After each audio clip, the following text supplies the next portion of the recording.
ইমান হলো বীজ আর ইসলাম হলো গাছ। অর্থাৎ যে বীজের গাছ নাই সে বীজের কোনো মূল্য নাই। যেহেতু আমরা অবশ্যই জানি ইমান এক জিনিস, আমল আর এক জিনিস। কেউ নিজেকে ইমানদার দাবি করতেই পারেন যেহেতু মুসলমান ঘরের সন্তান, কিন্তু এইভাবে যদি বুঝে নি ইমান আছে আপনার কিন্তু আমল হচ্ছে না, আপনি নিজেই বুঝে নেবেন যে আসলে আমার ওই ইমান কাজের না, অকাজের ইমান, ওই ইমানের কোনো মূল্য নাই। অর্থাৎ কোন ব্যক্তি যদি কোন একটি বিষয়কে মনে প্রাণে বিশ্বাস করে তাহলে পরে তার কাজে অবশ্যই সেটা প্রকাশ পাবে। আপনার ভিতরে যদি একটি বিশ্বাস থাকে তার ফল অবশ্যই বাইরে প্রকাশ পাবে। আমরা গতদিন সূরা আনফালের একটি আয়াত শেষের দিকে পড়েছিলাম, ওয়াইজা তুলিয়াত আলাইহিম আয়াতুহু জাদাতুহুম ঈমানা। যদি সে কোরআনের আয়াত তেলাওয়াত করতে থাকে, বুঝে বুঝে পড়তে থাকে, তাহলে তার ঈমানটা বাড়তে থাকে। এবং এই আয়াতের শুরুটা কি ছিল? ইন্নামাল মুমিনুনা আল্লাযীনা ইযা যুকিরাল্লাহু ওয়াজিলাত কুলুবুহুম। অর্থাৎ সে যখন আল্লাহকে স্মরণ করে তখন কি হয়? তার গাটা শিহরে যায়। ইযা যুকিরাল্লাহু ওয়াজিলাত কুলুবুহুম, তার অন্তরগুলা ভয়ে ভীত হয়ে পড়ে। এর অর্থ কি? কম্পন সৃষ্টি হয়। মানে হলো যে আপনি যে একটা বিশ্বাস ভিতরে নিয়ে এসেছেন, এই বিশ্বাসের কারণে আপনার শরীরে কম্পন তৈরি হয়। একটা মানুষ যখন ভয় পায়, ভয় পেলে তার শরীরের লোমগুলো খাওয়া হয়ে যায়, ভয়টা তখন তার অন্তরের ভিতরে গেঁথে যায়। আপনি যে ইমানদার, এর প্রমাণটা হবে বাইরে তার প্রকাশ পেতে হবে। আমরা আগুনে হাত দিই না, আগুনের মধ্যে লাফ দিই না, আগুনের মধ্যে পাটা দিয়ে দাঁড়ায় থাকি না। দাঁড়ায় তো থাকি না যাতে হাতটা না পড়ে যায়, পাটা পড়ে না যায়, ছোট বাচ্চাটা আগুনের মধ্যে ঢুকে না যায়। এজন্য আমরা সবাই সতর্ক থাকি। কারণ কি? আমার ভিতরে ভয় আছে যে আগুনে হাত দিলে হাতটা পুড়ে যাবে, বাচ্চাটা গেলে বাচ্চাটা পুড়ে যাবে। এই জন্য আমরা ব্যবস্থা গ্রহণ করি। অর্থাৎ আগুনের উপর আমার বিশ্বাস হলো যে আগুনটা পুড়িয়ে দেয়, এই জন্য আমরা দূরে থাকি। তাহলে আমি যদি সত্যি আল্লাহকে ভয় করি, সত্যি আল্লাহর সে আখিরাতকে ভয় করি, সে জাহান্নামকে ভয় করি, এদের নাম না, তাহলে অবশ্যই আমি যদি ইমানদার হই, আমার যদি বিশ্বাস থাকে আখিরাত আছে, আমি অবশ্যই সে কাজগুলো করব না যে কাজগুলো করলে আমাকে আগুনে যেতে হবে, মানে জাহান্নামে যেতে হবে। এখন আমি বলছি আমার বিশ্বাস আছে আখিরাতের উপরে, আমার বিশ্বাস আছে আল্লাহর উপরে, আমার বিশ্বাস আছে রাসূলের উপরে, অথচ আল্লাহ যে কাজগুলো করতে বলেছেন, রাসূল যে কাজগুলো করতে বলেছেন সেগুলো করছি না। আবার যেগুলো নিষেধ করেছেন বরঞ্চ সেই কাজগুলি করছি। তাহলে কি প্রমাণ হচ্ছে আমার ইমান আছে? এর দ্বারা কি প্রমাণ হয় যে ইমানের কোনো মূল্য আছে? এর দ্বারা প্রমাণ হয় যে ইমানের কোনো মূল্য নাই। আবু জেহেল, আপনারা হয়তো ভাবেন যে আবু জেহেল মানে খুব খারাপ, জেহেল মানে মূর্খ, আবু মানে পিতা, আবু জেহেল মানে মূর্খের পিতা। কিন্তু আমি মনে হয় গত জুমায় বলছিলাম তার আসল নাম কি ছিল? আবুল হাকাম, মানে জ্ঞানীর পিতা। তার আসল নাম ছিল কিসের পিতা? জ্ঞানীর পিতা। মানে সে তার সমাজে একজন বড় জ্ঞানী মানুষ হিসেবে পরিচিত ছিল। কিন্তু আল্লাহ রসুলের দাওয়াত যখন সে কবুল করেনি, তখন ইসলামে তাকে পরিচিত করা হয়েছে আবু জেহেল নামে, মানে মূর্খের পিতা। অর্থাৎ তার যে জ্ঞান ছিল, ওই জ্ঞানের মূল্য ইসলামে কিছুই নাই। ও যত বড় নিজেকে বড় জ্ঞানী দাবি করুক না কেন, ইসলাম তার মূল্য দেয়নি। আমি আবু জেহেল নামটা এখানে কেন নিয়ে আসলাম? আবু জেহেলের জ্ঞান কত বেশি ছিল জানেন? সে কিন্তু বাইতুল্লাহ যে আল্লাহর ঘরকে খুব ভালো করে জানত। সে নিজেও বলতে বাইতুল্লাহ। হযরত মুহাম্মদ সাল্লাল্লাহু আলাইহি ওয়াসাল্লাম আল্লাহ রাসূল, তিনি সেটা জানতেন, তিনি এটা বিশ্বাস করতেন। তাহলে কি হলো? আল্লাহকে বিশ্বাস করতেন, রাসূলকে বিশ্বাস করতেন। তার একজন সাথী ছিল, তার নাম হলো আখনাস ইবনে শরীক। আবু জেহেল কোরআনের প্রতি ভক্তিও ছিল। সুন্দর আজকে নতুন মনে হচ্ছে আপনাদের কাছে। আমি এর ইতিহাস সিরাত লেখা করে বলছি, কোরআনকে সে ভালোবাসত। তার প্রমাণ রাসূল সাল্লাল্লাহু আলাইহি ওয়াসাল্লাম যখন একটা বাড়িতে গোপনে, যেহেতু তারা অত্যাচার করতে রাসূল ইসলামের দাওয়াত দিলেন, এজন্য রাসূল সাল্লাল্লাহু আলাইহি ওয়াসাল্লাম একটা বাড়িতে গোপনে মানুষকে ইসলাম শিক্ষা দিতেন। রাত্রিবেলায়, গভীর রাত্রে আল্লাহ রাসূলদেরকে ডেকে নিয়ে, যারা ইসলাম গ্রহণ করত তাদেরকে ডেকে নিয়ে কোরআনের জ্ঞান দান করতেন। আমি এই আলোচনাটা শুরু করেছিলাম, রাসূল সাল্লাল্লাহু আলাইহি ওয়াসাল্লামের এক নম্বর কাজটা হলো কোরআন তেলাওয়াত করে শোনানো। কারণ আরবের মানুষেরা আরবি কথা বুঝতে পারত, কোরআন পড়লে তারা কোরআনটা কি করত? বুঝে নিত। রাসূল সাল্লাল্লাহু আলাইহি ওয়াসাল্লামের দ্বিতীয় কাজ কি ছিল? এই কোরআন এবং সুন্নাহ অনুযায়ী মানুষদের ভুল ভ্রান্তিগুলো দূর করা, অর্থাৎ মানুষদেরকে পরিশুদ্ধ করা। রাসূল সাল্লাল্লাহু আলাইহি ওয়াসাল্লামের তৃতীয় কাজ কি ছিল? কিতাবের জ্ঞান দান করা। কিতাবের জ্ঞান দান করা মানে কি? কোরআন পড়ানোটাই তো কিতাবের জ্ঞান। আবার কি? অর্থাৎ সাধারণভাবে মানুষেরা যেগুলো বুঝতে পারত না, সেই কথাগুলো বুঝিয়ে দেওয়া। রাসূল সাল্লাল্লাহু আলাইহি ওয়াসাল্লামের চতুর্থ কাজ ছিল মানুষকে হিকমার জ্ঞান দান করা। হিকমা মানে কি? হিকমা মানে হলো এখানে সেটা প্রজ্ঞা, অতীব জ্ঞান, বিশেষ জ্ঞান, আরো কিছু গভীর জ্ঞান। রাসূল সাল্লাল্লাহু আলাইহি ওয়াসাল্লামের পঞ্চম কাজ ছিল কি? যে মানুষেরা যা জানে না তা জানায় দেওয়া। এটা কোথায় আছে? সূরা বাকারার 151 নম্বর আয়াত, সূরা জুমা 2 নম্বর আয়াত। সূরা বাকারা 151 নম্বর আয়াতে আল্লাহ কি বলছেন? কামা আরসালনা ফীকুম রাসূলাম মিনকুম ইয়াতলু আলাইকুম আয়াতিনা ওয়া ইউযাক্কিকুম ওয়া ইউআল্লিমুকুমুল কিতাবা ওয়াল হিকমা ওয়া ইউআল্লিমুকুম মা লাম তাকুনু তা'লামুন।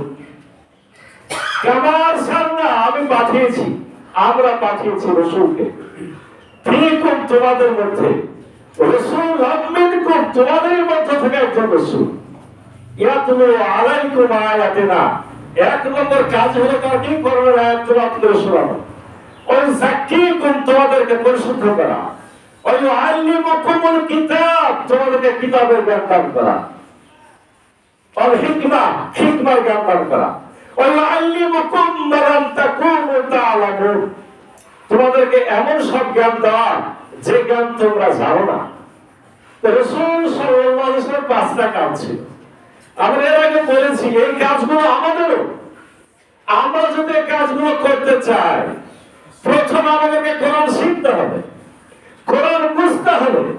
তাহলে কোরআনের জ্ঞান আমরা ধারণ করলে অন্যজনকে শোনাতে পারবো, শেখাতে পারবো। নিজে পরিশুদ্ধ হলে অন্যকে পরিশুদ্ধ করতে পারবো। নিজে জানলে যে জানে না তাকে জানাতে পারবো। এটা আমাদের কাজ, রাসূল না, এটা আমাদের কাজ। আমি কেন কথা বলতে আসলাম? রাসূল সাল্লাল্লাহু আলাইহি ওয়াসাল্লাম রাত্রি বেলায় কোরআনের আয়াত তেলাওয়াত করে শোনাতেন। কেন রাত্রি বেলায়? যাতে বদমাশেরা বদমাশি করতে না পারে। কারণ রাসূল সাল্লাল্লাহু আলাইহি ওয়াসাল্লাম যখন কোরআনের আয়াত তেলাওয়াত করতেন, মক্কার বেশিরভাগ লোক ইসলামকে মানত না। এর জন্য তারা হয়ে হট্টগোল করত, তারা তামাশা করত, তারা তালি বাজাত, তারা শীষ দিত, তারা হইচই করত। এমনকি রাসূল সাল্লাল্লাহু আলাইহি ওয়াসাল্লাম আবু বকর সিদ্দিক রাদিয়াল্লাহু আনহু যে যখন তেলাওয়াত করেছেন, তাদের উপর তারা চড়াও হতো, অত্যাচারও করত। বেলাল রাদিয়াল্লাহু আনহু মতো মানুষকে উটের পায়ে বেঁধে তপ্ত বালুর মধ্যে টেনে নিয়ে বেড়াত, বুকের উপরে পাথর চাপা দিয়ে দিত। আম্মার রাদিয়াল্লাহু আনহুকে কঠিন অত্যাচার করত, আগুনের ছেঁকা দিত। খাব্বাব রাদিয়াল্লাহু আনহুকে আগুনের উপরে চিৎ করে সরিয়ে দিত। আমি এই আলোচনার এটা একটা পয়েন্ট ছিল, আপনাদেরকে বলেছি ভালো কাজ করবেন, হকের পথে থাকবেন, হকের কথা বলবেন, মসজিদ করবেন, মাদ্রাসা করবেন, মানুষকে ইসলামের দাওয়াত দেবেন। কোন লোকের আপনাকে বাহবা দিবে, আপনার জন্য আনন্দে আত্মহারা হবে, আপনাকে ভালো জায়গায় বসার করে দেবে, এই কথাতে ভুল। যদি এটা সত্য হতো, আমার ওর সঙ্গে কষ্ট পেতে হতো না, আমার সাহাবায়ে কেরামকে এভাবে অত্যাচার নির্যাতনের শিকার হতে হতো না, রাসূল সহ সাহাবায়ে কেরামকে দেশ ছাড়া হয়ে মক্কা থেকে মদিনাতে যেতে হতো না, হাবশাতে হিজরত করতে হতো না। তাহলে রাসূল সাল্লাল্লাহু আলাইহি ওয়াসাল্লাম যখন রাত্রিবেলাতে কোরআনের আয়াত তেলাওয়াত করতেন, শোনাতেন, ইতিহাস সাক্ষী দেয় আবু জেহেল ছোট ছোট ঘরের কামটাতে যে কান পেতে কোরআনের আয়াতগুলি শুনত। সে জানতো এটা কোরআন সত্য, সে জানতো রাসূল সত্য, সে জানতো এই ঘর আল্লাহর ঘর। তাহলে তার বিশ্বাস, আমাদের ভাষায় ঈমান, আল্লাহর উপরেও ছিল, রাসূলের উপরেও ছিল, কোরআনের উপরেও ছিল। কোরআন আখনাস বিন শরীফ যার কথা বলছিলাম, একদিন আবু জেহেল কান পেতে শুনছে, তারপরে যখন সকাল হয়ে যাচ্ছে তাড়াতাড়ি চলে যাওয়ার জন্য চেষ্টা করছে, লোকের মতো আমাকে দেখে না ফেলে। দেখা হয়ে গেল আখনাস বিন শরীফের সাথে, তাই বন্ধু। ও একদিক দিয়ে শুনছে, ও আর একদিক দিয়ে শুনছে। আরে তুমি এখানে আর আপনি এখানে, দুজনে চোখ উঠেছে, দুজনে তওবা করলো, আমাদের ভাষায় তওবা, আমরা আর এখানে আসবো না, আমরা এখানে আর আসবো না। দুজনে ওয়াদা করেছে, কিন্তু পরপর 3 দিন তারা ধরা খেয়েছে। ভাবেছে যে ওটা আজকে যাবে না, আমি শুনে আসি, আর ও ভাবে যে আজকে তো যাবে না, আমি শুনে আসি। দেখুন তারা কোরআন কত বুঝতো। এখনো আপনার আমার চাইতে কোরআন অনেক বিধর্মী বেশি বিশ্বাস করে, কোরআন নিয়ে গবেষণা ইহুদিরা বেশি করে, তারপরে খ্রিস্টানেরা করে। গোটা বিশ্বের যত বড় বড় আবিষ্কার হচ্ছে সব ইসলামের কোরআনের বিভিন্ন থিওরি থেকে নিয়ে হচ্ছে। আর মুসলমান কোরআন পড়া তো দূরের কথা, কোরআন পড়তেই তো জানে না। যারা একটু ভাঙ্গা ভাঙ্গা জানে, তারা তার অর্থ বোঝানোর চেষ্টা করে না। আমি যে জায়গাতে ছিলাম, আখনাস ইবনে শরীফ তখন বলছে, হে আবু জেহেল, আসবো না, ভালো কথা, তো বলো তো এই মুহাম্মদ কি সত্য? এই মুহাম্মদ নিজেকে নবী দাবি করার আগে আমরা কিন্তু বলা বলি করতাম একজন শেষ রাসূল আসবেন, ইনি কি সেই শেষ রাসূল? আবু জেহেল চারদিকে তাকায় বলছে যে ভাইরে তোকে কি বলবো, এটাই সেই শেষ নবী। তাহলে আমরা কেন মানি না? তোরা বুঝিস না কেন মানি না? আজকে যদি তাকে মেনে নিই, আর আবু জেহেল আল্লাহ রাসূলের বংশের মধ্যে ভাগ ছিল, বলছে হাশেমি, রাসূল হলেন হাশেমি বংশ, হলো আরেক বংশ, কুরাইশ দুটায় সম্পর্কিত চাচা। বলছে তো দেখ, যদি আজকে ওদেরকে মেনে নিই, ওদের হাতে অলরেডি, আব্দুল মুত্তালিবের হাতে অলরেডি, তার মৃত্যুর পর আবু তালেবের হাতে কি ছিল? কাবা ঘরের রক্ষণাবেক্ষণ, মসজিদ দেখাশোনা, মানে কাবাকে দেখাশোনা, হাজিদের পানি পান করবে দায়িত্ব আগে থেকে ছিল। বলছে ওদেরকে দায়িত্ব তো আগেই দিয়ে রেখেছিল বংশকে, মোহাম্মদের বংশকে হাজেদের পানি পান করানোর দায়িত্ব দিয়ে রেখেছি, কাবার দেখাশোনার দায়িত্ব দিয়ে রেখেছি। এখন যদি তাকে মেনে নিই তার নৈবত্য ওদেরকেই দিয়ে দেওয়া হবে। কিছুদিন পরে ওই মক্কার প্রেসিডেন্ট হয়ে যাবে, ওকে আমাদের নেতা মানতে হবে, ওকে আমাদের প্রধান বিচারপতি মানতে হবে। সব কিছু দিতে আমরা পারবো না। তাহলে মূল শত্রুতা কোথায় ছিল? এখনকার ভাষায় রাজনীতি, এখনকার ভাষায় রাজনীতি। ওই কালিউট ইসলাম to the rules of Islam, to the guidance of Islam. If this means politics to you, then this is our politics. আমরা আপনাকে ডাকবো ইসলামের দিকে, ইসলামের সমাহার শিক্ষার দিকে, ইসলামের আদর্শের দিকে। যদি এটাকে কেউ রাজনীতি ভাবে তো রাজনীতি মানে ওদের ভাষাতে রাজনীতি ছিল। তো রসুলকে সবই দিয়ে দিব, তাহলে রাজনৈতিক ক্ষমতাগুলো তাকেই দিয়ে দেওয়া হবে। তার মানে রাজনৈতিক চিন্তা দৃষ্টির কারণেই তারা কি করতে পারেনি, আমার রসুলকে গ্রহণ করতে পারেনি। আমি আলোচনা এটা অন্য বিষয়টা বোঝাতে চাই। এর অর্থ হলো আবু জাহেল রসুলকে বিশ্বাস করত, বিশ্বাস যে শুধু বিশ্বাসের ব্যাপার। আল্লাহকেও বিশ্বাস করত, কোরআনকেও বিশ্বাস করত। তাই বলে কি তাকে ইমানদার বলবো? সে ইমানদার? আমরা যদি এরকম ইমানদার দাবি করি, বিশ্বাস করি, আমার আপনার চাইতে ওই বিশ্বাস, যে বিশ্বাসের কারণে আপনি নামাজ পড়েন না, যে বিশ্বাসের কারণে রোজা করেন না, যে বিশ্বাসের কারণে ইসলামের আরকান হাকাম গুলো করেন না, ওই বিশ্বাস যদি ইমান হয়, আপনার আমার চাইতে আবু জাহেলের ইমান অনেক বেশি ছিল। সে খুব ভালো করে জানত। তাহলে ওইরকম যদি ইমানদার হতো লাভ আছে? কি লাভ আছে নাকি? আবু জাহেল বিশ্বাস করতে কাজ করতো না। রাসূলুল্লাহ আরেকটা কি করতে বলেন, তার নাম আবু তালেব। সে কাজ করতো, সে কাজ করতো কেমন? রাসূলুল্লাহকে পাহারাদারি, রাসূলুল্লাহ পাহারাদারি সে করতো। সকল আপদে বিপদে তার পাশে দাঁড়াতো।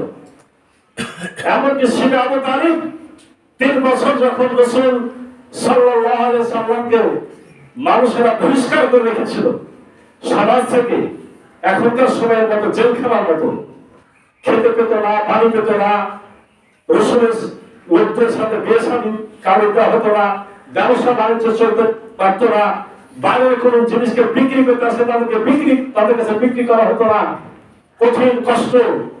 এরপরে রাসূলকে গোপনে হত্যা করতে পারে এরকম যখন চিন্তা ছিল, আবু তালিব কি করতো?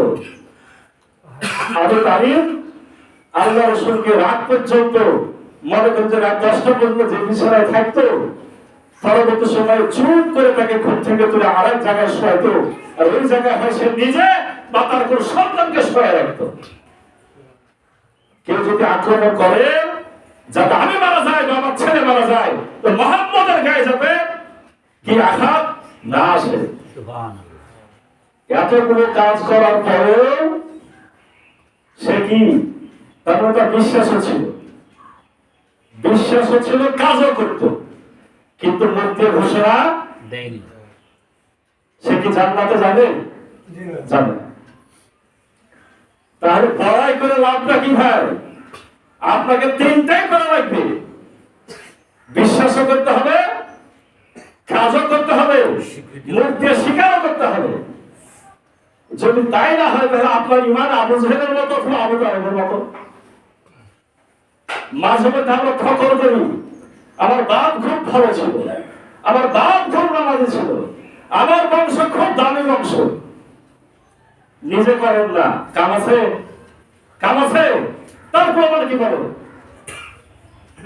তার প্রমাণ কি? আমার বাপ ভালো ছিল, আমি করি না। নূহ নবী, সে নবী কিনা? তার ছেলের নাম কি? কেনান। কেনান কি জান্নাতে না জাহান্নামে? জাহান্নামে। নবীর ছেলে হয়ে জাহান্নামে যাবে না? তার বাপকে দাবি করে, একটা বাপ খুব ভালো ছিল, লাভ আছে? অনুমান দেওয়া কোনো লাভ নাই। অন্যদিকে অনেকে বলে আমার ছেলে হাফেজ, আমার ছেলে আলেম, আমার ছেলে কারি সাহেব। আমি এর আগে গল্প জমাতে পড়াইনি, আমি করেছি মসজিদে। আমি দাওয়াত করতে গেছি চাপায় থাকতে, একজনকে বলছি মুরব্বী ব্যস্ত দেখছি অনেক হয়েছে, চুলদারি সব সাদা, তো আপনার পাশে আমি থাকি, আপনার বাড়ির পাশেই মসজিদ, আমারও বাসা এখন এখানে, তো মসজিদে কিন্তু আপনাকে দেখতে পাই না মুরব্বী, আপনার তো যাওয়া উচিত। আমাদেরকে চোখটা লাল করে তাকাচ্ছে, তাকায় বলছে আমার দুই ছেলে হাফেজ। মানে কি বুঝতে পেরেছেন? মানে হলো যে ছেলে আমার হাফেজ, আমার জান্নাত থাকেন কি? তোর ছেলে ভালো হলে বাপের মুক্তি আছে নাকি? ইব্রাহিমের পিতার নাম কি? জান্নাতে যাবে নাকি? আশ্চর্য ব্যাপার, ইব্রাহিম নবী সুপারিশ করারও চেষ্টা করবে, কোরআনে লেখা আছে। আল্লাহকে বলবে কিয়ামতের মাঠে, আল্লাহ তুমি তো বলেছো আমাকে এই কিয়ামতের মাঠে লজ্জা দিবে না, লাঞ্ছিত করবে না, অপমানিত করবে না। বাপকে দেখবে মানে একটা জাহান্নামের দরজা দাঁড়ায় আছে, যেমন কথা ইব্রাহিম নবী চিন্তা করবে, সাথে সাথে বাপের জায়গা হঠাৎ করে দেখবে একটা জন্তু পড়ে আছে, আর একটু ফেরেশতা এসে জন্তুটাকে তুলে পাক মেরে জাহান্নামের মধ্যে ফেলে দিবে। কেন? তোমাকে লাঞ্ছিত করবো না, ভালো কথা, মানুষকে জানতে পারবো যে তোমার বাপকে জাহান্নামে দিলাম, এতটুকুই। কিন্তু জাহান্নামে যাওয়া থেকে বাঁচতে পারবে না। তাহলে নবীর বাপ হয়েও লাভ নাই, নবীর ছেলে হয়েও বিশ্বাস করেও কাজ করেও শুধু যে কোনো একটা করে লাভ নাই, তিনটাই করা লাগবে। তাকরার বিল লিসান, তাসদীক বিল জিনান, আমল বিল আরকান। মুখে স্বীকার করতে হবে, অন্তরে বিশ্বাস করতে হবে, কাজে প্রমাণ করতে হবে, তাহলে আমি হতে পারবো, আপনি হতে পারবেন ইমানদার। আল্লাহ রাব্বুল আলামিন সূরা হুজুরাতের মধ্যে বলছেন, ইন্নামাল মুমিনুনা আল্লাযীনা আমানু বিল্লাহি ওয়া রাসূলিহি সুম্মা লাম ইয়ারতাবু। ইমানদার তারা যারা আল্লাহর উপর বিশ্বাস আনে, রাসূলের উপর বিশ্বাস আনে, তারপর কখনোই সন্দেহ করে না। সন্দেহ করা যাবে না। আপনি আজকে ভাবছেন আল্লাহ সব, আর কাল ভাবছেন যে পীর বাবার দোয়া ছাড়া আছে আমার আর মুক্তি নাই, তাহলে কি হলো? আল্লাহর মানে তার উপরে সন্দেহ আসলো কি আসলো না? আসলো। আল্লাহর জাত, আল্লাহর সিফাত, আল্লাহর হুকুম, আল্লাহর ইখতিয়ার। মানে জাত মানে হলো বংশ, সিফাত মানে গুণ, হুকুম মানে অধিকার, ইখতিয়ার মানে ক্ষমতা। এই চারটে যদি না থাকে, মানে চারটার উপর বিশ্বাস যদি সঠিক না থাকে, আপনার ঈমান আমার হবে না। তাহলে এই বিষয়গুলি জানতে হবে না? ঈমানের বিষয় আমি আপনাদের দুদিন জমা ধরে বলছি একটু করে, ঠিক আছে, এই বিষয় আলোচনার মতো শেষ করার মতো বিষয় নয়। আপনাকে আলাদা আলাদা আলোচনা করতে হবে। এক একটা আলোচনা 2-4 মাস করে যাবে। আল্লাহর আলোচনা একদিন করতে হবে 2-4 মাস ধরে, রসুলের আলোচনা 2-4 মাস ধরে করতে হবে, ফেরেশতাদের আলোচনা 2-4 মাস ধরে করতে হবে, কিতাব সম্পর্কে জ্ঞানের আলোচনা 2-4 সপ্তাহ করতে হবে, আখিরাতের আলোচনা করতে হবে, ভাগ্যের আলোচনা করতে হবে, মরণ পর আবার তাজা হবের আলোচনা করতে হবে। এই 7টা আলোচনা কমপক্ষে 7 মাস যদি করা যায়, মোটামুটি আলোচনা শেষ হবে। আমি শুধু একটু করে ধরাতে চাই, একটু করে উৎসাহ দিতে চাই যে আমাদের জ্ঞানের কত কমতি, অথচ আমরা ভাবি আমরা বড় ইমানদার হয়ে গেছি। কিছুই হয়নি, কিছু হয়নি, আমি তো হতে পারিনি, আপনাকে আমি কি বলবো? আর আপনি ভাবছেন আপনি অনেক বড় কিছু হয়ে গেছে। আল্লাহর জাত মানে আল্লাহর কোন সন্তান সন্ততি দেয়, আল্লাহ জন্ম দেননি, আল্লাহ জন্ম দেননি। আপনি হয়তো চুপে চুপে ভাবছেন না, হিন্দুদের মধ্যে কিছু ঠিকঠাক আছে, ওদের আবার দেবতার ছেলে নেওয়া হয়। খ্রিস্টানরা বলে গড মেরো যিশু, মানে তিনটে শোনা, ঈশা হলো সন্তান, নাউজুবিল্লাহ। এরকম যদি কোনো কারণে বিশ্বাস আপনার ঢুকে যায়, কি সন্দেহ করলেন না, আপনি ইমান হারা হয়ে গেলেন। আল্লাহর গুণ, আল্লাহ খাওয়ায়, আল্লাহ পড়ায়, আল্লাহ আমাদের সৃষ্টি করেছে, আল্লাহ বাঁচায় রেখেছে। আপনার চিন্তা একটু চেঞ্জ হয়ে গেল যে না অমুক পারে, তমুকের দ্বারা অনেক কিছু হয়, ইমান থাকবে না, হারাই গেল, ইমান হারাই গেল। আল্লাহর অধিকার, আল্লাহর কাছেই চিন্তা করতে হবে, আল্লাহর কাছেই মাথা নত করতে হবে। আপনি অন্য জায়গাতেও মাথা নত করলেন, অন্য জায়গাতেও ছোট হলেন, অন্য কিছুকে সেবা করে আসলেন, ইমান থাকবে না, হারাই গেল, হারাই গেল। একটু আগে বললাম ইখতিয়ার, আল্লাহ আপনার সন্তান দেয়, আল্লাহ আপনার সন্তান দেয়। দেশ দুনিয়া চালানোর বিধিবিধান আল্লাহ দান করে, এটা আল্লাহর ইখতিয়ারের জিনিস। আপনি ভাবলেন যে না আমি আইন তৈরি করতে পারি, আর তিনি বাবাও সন্তান দিতে পারে, তাই ইখতিয়ারের উপরে শিরক করা হলো। আপনি ইমান থাকবে না, হারাই গেল, ইমান আপনার হারাই গেল। এইভাবে ইমানের বিষয়ে যদি একটু সন্দেহ আনেন, আপনার ইমান থাকলো না। যেন আল্লাহ বলছেন ইন্নামাল মুমিনুল্লাযীনা আমানু বিল্লাহি ওয়া রাসূলিহি সুম্মা লাম ইয়ারতাবু, ইমানদার তারা যারা আল্লাহ তার রাসূলের উপর ঈমান আনার পরে আর কখনো সন্দেহে পড়েনি। যদি আপনি সন্দেহ না করেন, আপনার লাভ কি?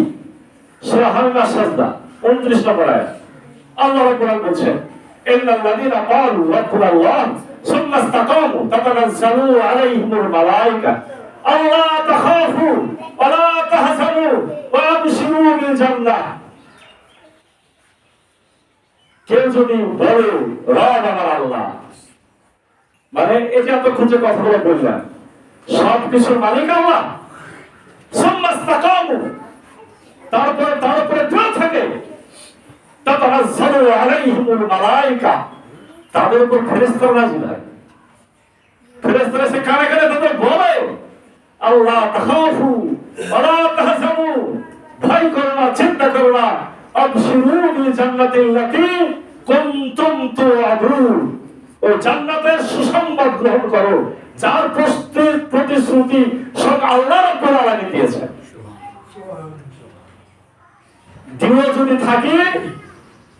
যদি থাকেন তাহলে এই জান্নাত, উল্টা যদি হয় সন্দেহ করে থাকেন, ঈমানও নাই, জান্নাতও নাই। এখন বলবেন যে ভাইরে অনেক কাজ তো বাদ পড়ে গেল, অনেক কিছু করতে পারি না। হ্যাঁ, আমাদের সমাজ, রাষ্ট্র, সামাজিক ব্যবস্থা, দুরবস্থা, এই কারণে বাধ্য হয়ে কোন সময় কোন কাজ কিছুটা হয়তো ক্ষতি হয়।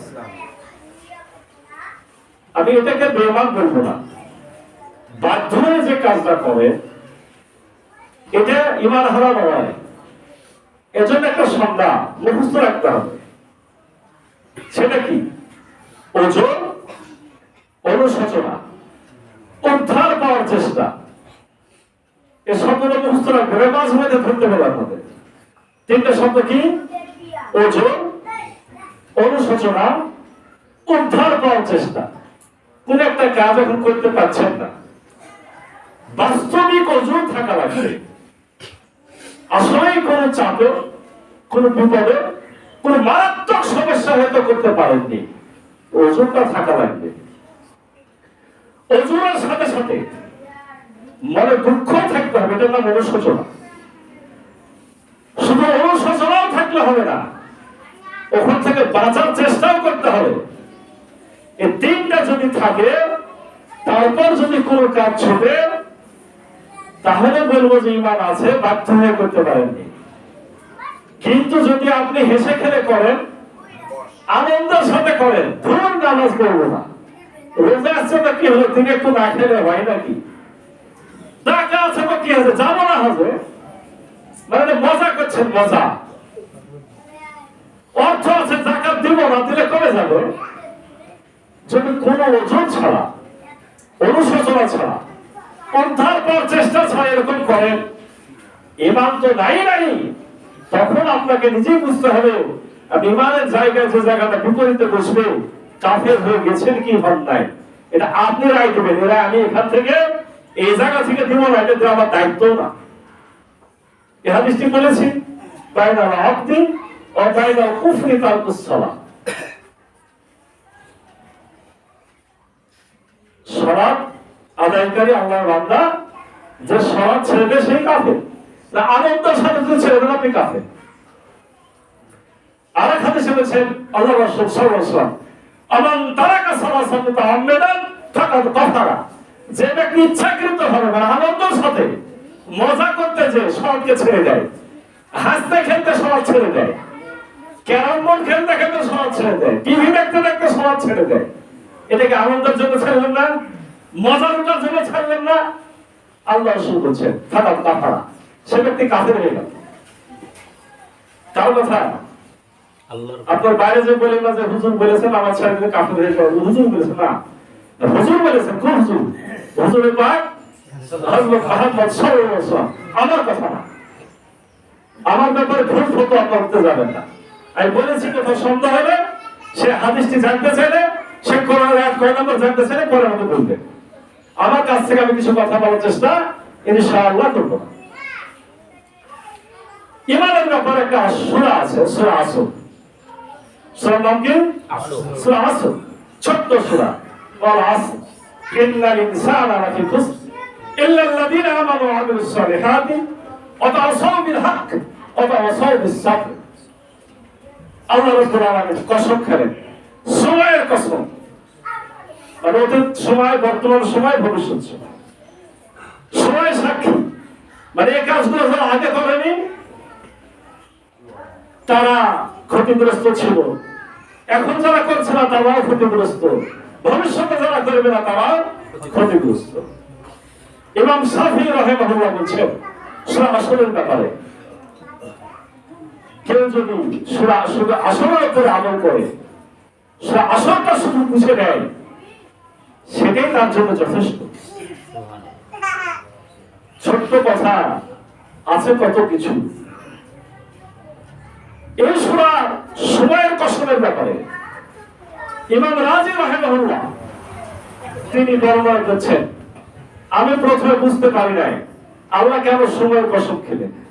আমি যখন বাজারে গেলাম, একটা মানুষ বরফ বিক্রি করছে আর চিৎকার দিয়ে দিয়ে বলছে, কে আছো আমাকে বাঁচা, আমার পুঁজি নষ্ট হয়ে গেল। তখন আমি সময়ের কসম কেন আল্লাহ খেলেন আমি বুঝে ফেললাম।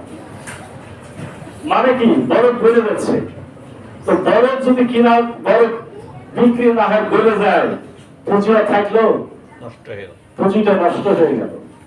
ভাই গো, আপনার জীবনের সময়গুলা একটু বরফের সাথে চিন্তা করেন তো, মোমবাতির সাথে চিন্তা করেন তো, প্রতিদিন গলছে না কমছে না বাড়ছে, হয় পুড়ে পুড়ে কমে গেছে, না হয় গলে গলে শেষ হয়ে যাচ্ছে। আপনার সময় কমতে আছে, বাড়ছে না। কিন্তু যদি সঠিকভাবে কাজে না লাগাতে পারি, বরফ হওয়ার বরফ যেমন করে শেষ হয়ে যাচ্ছে, আপনার সময়টা শেষ হয়ে যাবে। সময় যদি কাজে লাগাতে না পারি, আমার জীবন গোটাটাই বৃথা। এখানে বলা হচ্ছে ইন্নাল ইনসানা লাফি খুসর, নিশ্চয় মানুষ ক্ষতির মধ্যে। সময়ের কসম খেয়ে আল্লাহ বলছে ইল্লাল্লাযীনা আমানু, তারা ছাড়া, এক নম্বর যারা ঈমান এনেছে, ওয়া আমিলুস সালিহাত, খালি ঈমান এনে ছেড়ে দেয়নি, আমল করেছে, ওয়া তাওয়াসাউ বিল হক, শুধু আমল করেনি, মানুষকে কাছে ডেকেছে, হকের দিকে ডেকেছে, হকের সাথে থেকেছে, ন্যায়ের পথে থেকেছে, ওয়া তাওয়াসাউ বিস সাবর। 4 নম্বর হলো ধৈর্যের পরীক্ষা দিয়েছে। হকের পথে থাকলে, হক কথা বললে, ওই যে বলেছি আগে, ফুল পিছনে পথে তো নয়, বিপদ আপদ আসে, তখন ধৈর্য ধরতে হয়, একে অপরকে হকের উপদেশ দিতে হয়, একে অপরকে ধৈর্য। এই 4টা কাজ যদি থাকে আপনি পাস। আর যদি 4টি কাজ না থাকে, আল্লাহ একেবারে নিশ্চিত ভাবে বলছেন ইন্নাল ইনসানা লাফি খুসর, নিশ্চয়ই আপনি ক্ষতিগ্রস্ত। ক্ষতি মানে জান্নাত না জাহান্নাম? তাহলে এগুলো কি আমার কথা? আল্লাহ বলছেন ঈমান এনেছেন, কাজ করেননি, মানুষকে বলেননি, এই পথে থাকেননি, আপনি ক্ষতিগ্রস্ত, অবশ্যই ক্ষতিগ্রস্ত। ওখানে ইন্না শব্দ আছে, নিশ্চয় নিশ্চয় আপনি ক্ষতিগ্রস্ত। সূরা আল-কাবুত 2 নম্বর আয়াত। আল্লাহ রাব্বুল বলেছেন, আহাসিবান নাস আইয়ুতরাকু আইয়াকুলু আমান্না ওয়াহুম লা ইফতানুন। মানুষরা কি মনে করে নিয়েছে যে আমরা ঈমান এনেছি বললে তাকে ছেড়ে দেব, তাকে পরীক্ষা করব না? তার মানে ঈমান নিয়ে বসে থাকলেই আপনাকে আল্লাহ ছেড়ে দিবেন না। কে বললেন? আল্লাহ। কে বললেন কথাটা? আল্লাহ। আল্লাহ বলছেন আমি যাচাই বাছাই করে দেব। সূরা বাকারা 214 নম্বর আয়াত। আম হাসিবতুম আন তাদখুলুল জান্নাহ আলাম্মা ইয়াতিকুম মাসালুল লাযিনা খালাউ মিন ক্বাবলিকুম মাসাতহুমুল বাশাউ ওয়াদ-দাররাউ ওয়াযুলজিলু হাত্তা ইয়াকুলা রাসূল ওয়াল্লাযিনা আমানু মাআহু মাতা রাসূলুল্লাহ আলা ইন্না রাসূলুল্লাহি কারীব। আল্লাহ বলছেন, কেউ ঈমান এনেছে বললে কি তাকে ছেড়ে দেওয়া হবে? মানুষেরা কি ঈমান এনেছে বললে তাকে জান্নাত দিয়ে দেওয়া হবে? অথচ তাদেরকে পরীক্ষা করবো না, অথচ তাদের পূর্বের নবীরা সুন্দরতা নিয়ে পরীক্ষা করেছি। মাসাতহুমুল বাশাউ ওয়াদ-দাররাউ ওয়াযুলজিলু, তাদেরকে ভয় দিয়ে ক্ষুধা দিয়ে পরীক্ষা করেছি, তারা ভীত হয়েছে, প্রকম্পিত হয়েছে। হাত্তা ইয়াকুলা রাসূল, তাদের রাসূলরা বলেছে, আল্লাযীনা আমানু, এবং তাদের সে সময় ঈমানদাররা বলেছে, মাহু মাতা নাসরুল্লাহ, আল্লাহর সাহায্য কখন আসবে? আমি বলেছি, আলা ইন্না নাসরুল্লাহি কারীব, আল্লাহর সাহায্য খুবই নিকটে। তাহলে আপনি ঈমানদার, ভালো কাজ করলেই আল্লাহ ছেড়ে দেবে, এটাও ঠিক নয়। আল্লাহ তো যাচাই বাছাই করেই আপনাকে জান্নাতটা দিবে। কেন? নজরুলাম মিন গফুরির রহিম, যারা জান্নাতি তারা আল্লাহর মেহমান, আল্লাহর মেহমান হবে। এত আনন্দ ফুর্তি করে এটা হওয়া সম্ভব নয়। একটা হাদিস বলেছিলাম শুরুতে, আপনারা সবাই জানেন, পারলে হাদিসটা মুখস্থ করবেন। আমি যখন ক্লাস 10-এ পড়ি তখন হাদিসটা মুখস্থ করেছি, এখনো আছে। আয়াতুল মুনাফিক সালাসা, ইজা হাদাসা কাযাবা ওয়া ইজা ওয়া'আদা আখলাফা ওয়া ইজা তু'মিনা খানা। অর্থাৎ মুনাফিকের আলামত 3টে। কয়টা? 3টে। ইজা হাদাসা কাযাবা, যখন কথা বলে মিথ্যা বলে, ফোন মুখস্থ রাখে, পরকে চেক করতে যায় না, আগে নিজেকে চেক করবে। মুনাফিক হওয়ার আলামত 3টে। আমাদের অভ্যাস খারাপ, আগে ভাবি যে কে কে মুনাফিক চেক করি, তার আগে নিজের বুকে হাত দিয়ে চেক করতে যায় মুনাফিক হয়ে গেছে কিনা। ইজা হাদাসা কাযাবা, মুনাফিক হলো তারা যখন কথা বলে মিথ্যা বলে। ঈমানদার মিথ্যা বলতে পারে না। ওয়াইজা ওয়াদা আখলাফা, যখন ওয়াদা করে খেলাফ করে, খুব ওয়াদা করে, এই করবো সে করবো, কোনোদিনই পূরণ করে না। তাহলে সে কি হয়ে গেল? মুনাফিক। 3 নম্বর হলো তার কাছে কোনো আমানত রাখলে খেয়ানত করে। মসজিদে টাকা দেন আর গোরস্থানে টাকাই দেন, আর সমাজে টাকাই দেন, বা তার ব্যক্তিগত টাকায় রাখতে দেন, কিছুদিন পরে উল্টা পাল্টা হিসাব দেন। তাহলে কি হলো? আমানতের খেয়ানত করে। এই 3টা কাজ যারা করে তারা মুনাফিক। মুনাফিক মানে কি? মুনাফিক মানে গোপন কাফের। এবার অনেক অর্থ পাবেন, আমি আবিধানিক অর্থ যাবো না, বুঝানোর জন্য বলবো। মুনাফিক মানে কি? গোপন কাফের। পেটের মধ্যে কাফেরি আর মুখে ইসলামের কথাবার্তা। সকল কাজ তার অন্যায় অপকর্ম, গায়ে বড় সুন্দর লেবাস, এটা হলো মুনাফিক।